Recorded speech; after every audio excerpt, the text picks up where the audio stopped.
বাইরে ফেলা হয়েছে। আচ্ছা এখন এখানে বাইরে আর জঙ্গলে ফেলা হয়েছে।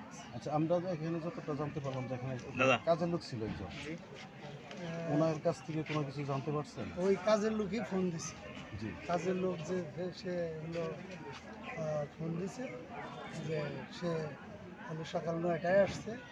কাজের লোক তো আর রাত্রে থাকে না, আচ্ছা সারাদিন তার কাজ টাজ করে কী করে, হয়তো সন্ধ্যায় চলে যায়। ও প্রতিনিয়তই আসে, 8টা 9টা 10টার দিকে আসে, এসে খোঁজ খবর নেয়।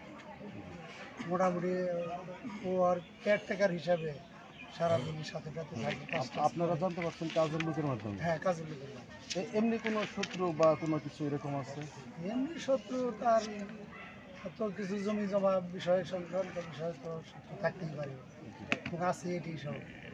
যে আপনার নামটা কেন একটু পরিচয় আমার নাম দিন। মোহাম্মদ আব্দুল সবুর, অ্যাডভোকেট, জজ করতাম। জি, ধন্যবাদ। ফোন জি, দেওয়া হয়েছে। আপনি এখানে কতদিন যাবত কাজ করেন? আমি তো কাজ করতেছি প্রায় 15-20 দিন ধরে আইছে।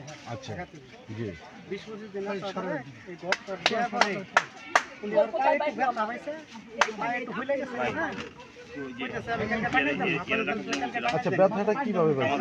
এটাই আল্লাহ দিলে রসুন পেয়েছি, আচ্ছা আচ্ছা এই যে কালকে যে এই যে ঘটনাটা যে ঘটছে আজকে, এটা আপনি কখন কিভাবে দেখছেন? না আমি এটা দেখি না, আমি দুপুরে চলে গেছি বাড়ি। আচ্ছা আপনি আজকে কি দেখছেন এসে? আইসা দেখলাম যে আমার খবর করছে যে তোর কাকারে পাই না, আচ্ছা তখন আমি মোবাইল ধরে আইছি। তাহলে কি হইলো, 2টা মোবাইল রিং দিছি, মোবাইল দৌড়ে বন্ধ, বাজে বাজে ফোন ধরেন। জি তাহলে এই মানুষ গেল কোন, এবার ধরে আইছি, আইয়া দিকে এই ঘটনা।